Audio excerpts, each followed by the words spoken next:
Un des éléments les plus importants qui font défaut aux élèves quand ils travaillent à la maison, c'est le manque de concentration.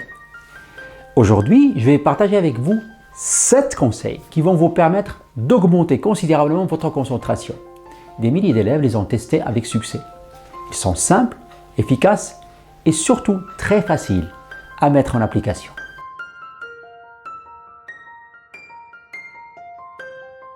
La première chose à faire quand tu voudras te concentrer, c'est de t'isoler. T'isoler pour te mettre dans une bulle. Pourquoi? Pour être à l'abri du dérangement qui pourrait être causé par les parents qui regardent la télévision, par le bruit de la vaisselle ou tout simplement par le petit frère qui joue à Fortnite. Il va falloir te réfugier dans ta chambre pour être totalement au calme.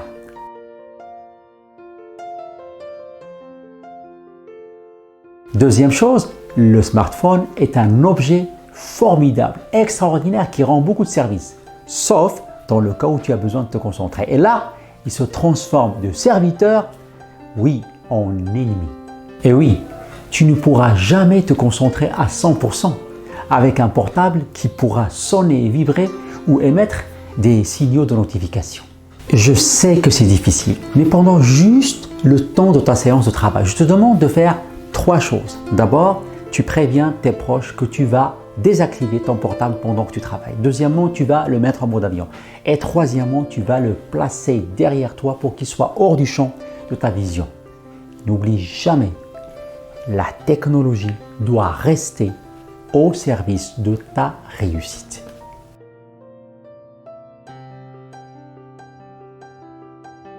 Troisième chose, l'état de ton bureau est très important pour ta concentration. L'état de ton bureau peut impacter positivement comme négativement la qualité de ta concentration.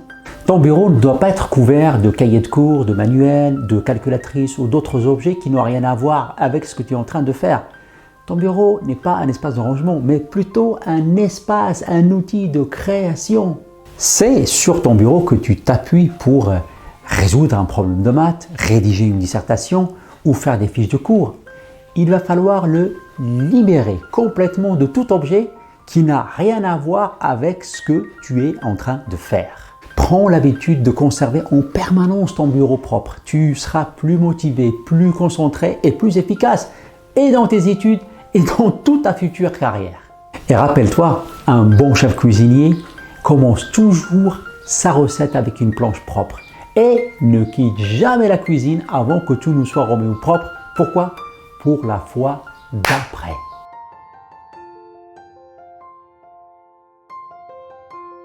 Quatrième chose, il va falloir que tu vérifies ton matériel avant de commencer à travailler. Pourquoi? Parce que cela va t'éviter de t'interrompre, de t'arrêter quand tu es en pleine réflexion, par exemple dans un problème de mathématiques, et d'être obligé de quitter ta chambre pour aller poser la question où est passé ton rapporteur, où est passée ta calculatrice. Phénomène que j'ai observé des centaines de fois lors de ma carrière d'enseignant. Des études ont démontré qu'après chaque interruption de ce genre, il nous faudra jusqu'à 17 minutes avant de revenir au même niveau de concentration que celui qu'on avait avant l'interruption. Alors, pour ne pas perdre ton focus, arrange-toi dès le début de ta séance pour que tout soit à portée de tes mains.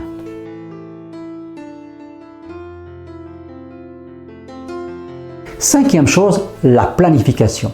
Et oui, l'un des secrets de la concentration, c'est de planifier à l'avance et avec précision toutes les tâches que l'on souhaite accomplir. Si tu ne le fais pas, tu risques de te disperser, de dévier et donc de te déconcentrer. Les anglo-saxons appellent, il y a une expression anglo-saxonne qui dit to be sidetracked, c'est-à-dire sortir des rails.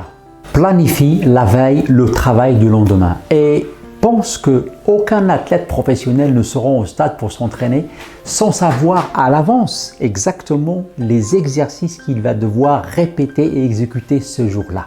Et évidemment, tu penseras à faire des pauses régulières qui te permettront de récupérer pour bien repartir à chaque fois.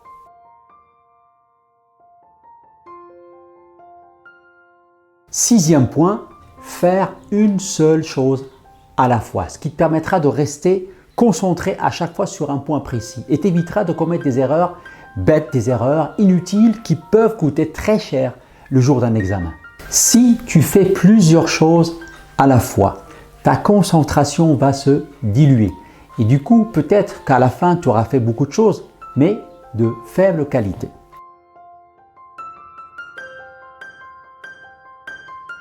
Septième chose, essaye d'estimer à l'avance le temps dont tu aurais besoin pour accomplir ton travail. Cela va mettre, certes, un peu de pression, mais cela va t'obliger à rester impliqué et concentré dans ton travail. Si on ne se donne pas de limite dans le temps, on risque de passer beaucoup plus de temps qu'il en faut pour faire le travail. Et du coup, on risque de subir la fameuse loi de Parkinson qui dit ceci: le travail s'étale de façon à occuper tout le temps disponible pour son achèvement. Et voici un résumé des 7 conseils pour t'aider à te concentrer dans ton travail.